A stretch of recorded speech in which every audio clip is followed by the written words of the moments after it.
ఈరోజు ఆనపకాయ కర్రీ చూపిస్తాను చూడండి. అంటే అందరూ వండుకుంటారు ఆనపకాయ కర్రీ. ఫస్ట్ చూడండి, ఆయిల్ వేస్తున్నాను. ఈ ఆనపకాయ కర్రీ ఏంటంటే ఆనపకాయ పులుసులో బెల్లం వేసి పులుసు పెడతామండి. తెలుసా ఎవరికైనా? చాలామందికి తెలిసే ఉంటుంది, కానీ తెలియని వాళ్ళు కూడా ఉండే ఉంటారు. చూద్దామండి ఎలా తయారు చేయాలో చెప్తాను. ఇప్పుడు ఆయిల్ పోసుకున్నాను, అలాగే స్టవ్ వెలిగించుకుందామండి.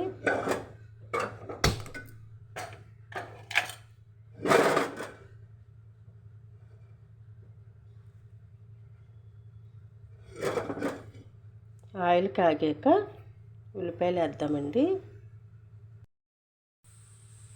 నూనె కాగిందండి. ఇప్పుడు ఉల్లిపాయలు, పచ్చిమిరపకాయలు వేసేసుకుందాం.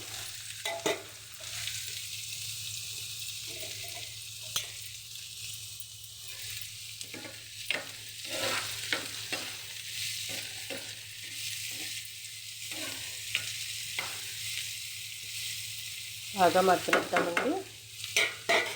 మూత పెట్టుకుని మగ్గనిద్దాం. ఇప్పుడు ఇది త్వరగా మగ్గడానికి ఉప్పు వేసుకుందామండి. మన కూరకు సరిపడా ఉప్పు వేసుకుందాం.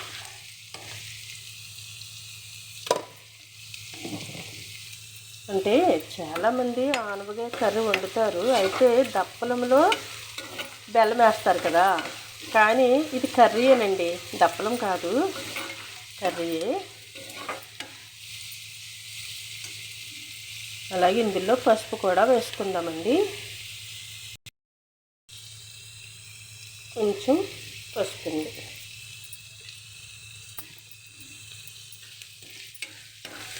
ఇప్పుడు బాగా మగ్గనిద్దామండి.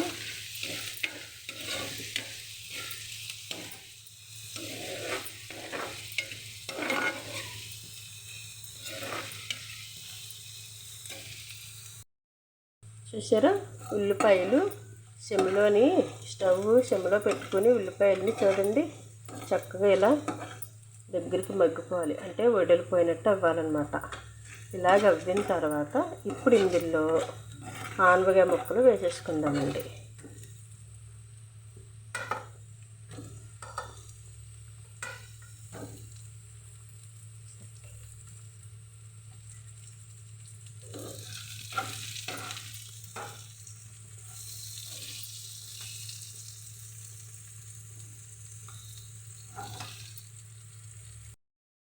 చూడండి, ఆనపకాయ ఎప్పుడు కూడా ఇలా లేతగా తీసుకోండి.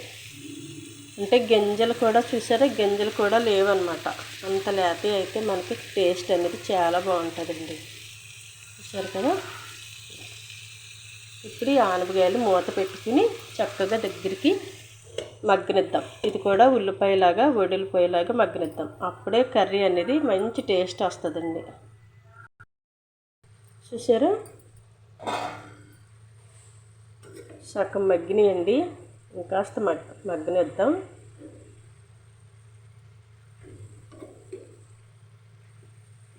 ఆనపకాయ వాటర్ వస్తుంది కదండి, వాటర్ తోటి చాలా వరకు మగ్గిపోద్దండి కర్రీ అనేది.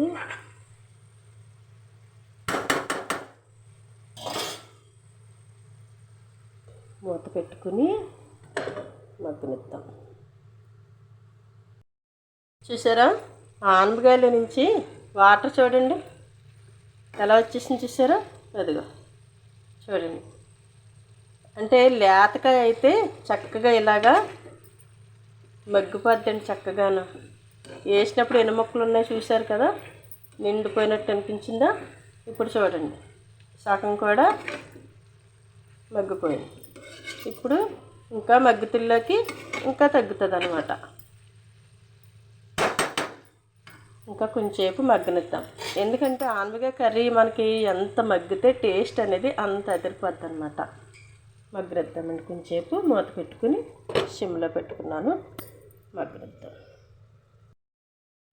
చూసారు కదా, సగం పైన బాగా దగ్గరికి అయిపోయింది కదండి.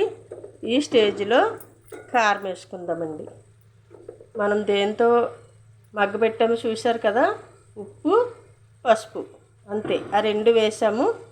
ఇప్పుడు మగ్గిన తర్వాత కారం మనకి ఎంతవరకు తింటామో అంతవరకు వేసుకోండి.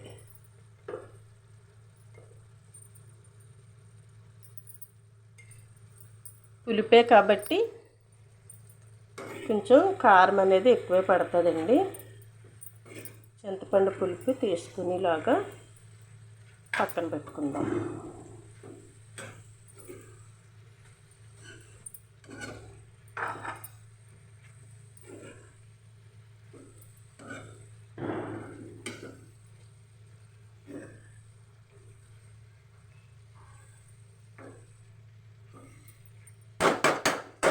ఇప్పుడు చింతపండు పులుపు వేసుకుందామండి.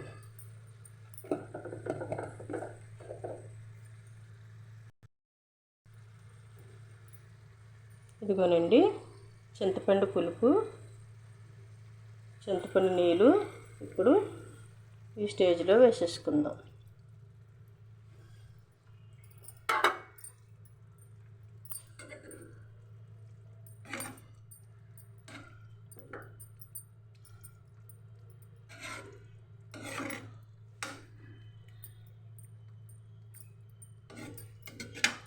ఇప్పుడు బెల్లం కూడా వేసుకుందామండి.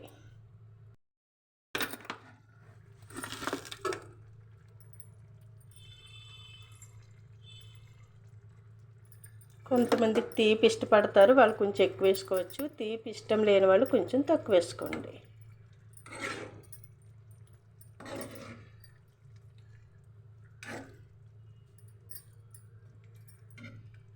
మూత పెట్టుకొని దగ్గరికి మగ్గనిద్దామండి. ఈసారి ఉడకనిద్దాం.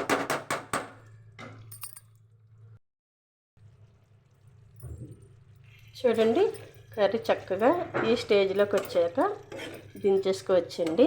అయితే ఇక్కడ కొత్తిమీర ఉంటే వేసుకోండి. నా దగ్గర అయితే లేదు, అందుకే నేను వేయడం లేదండి. ఉంటే కనుక వేసుకోండి. చాలా సింపుల్గా టేస్టీగా కావాలనుకున్న వాళ్ళు ఈ కర్రీని ట్రై చేయండి. మరి కట్టేద్దాం.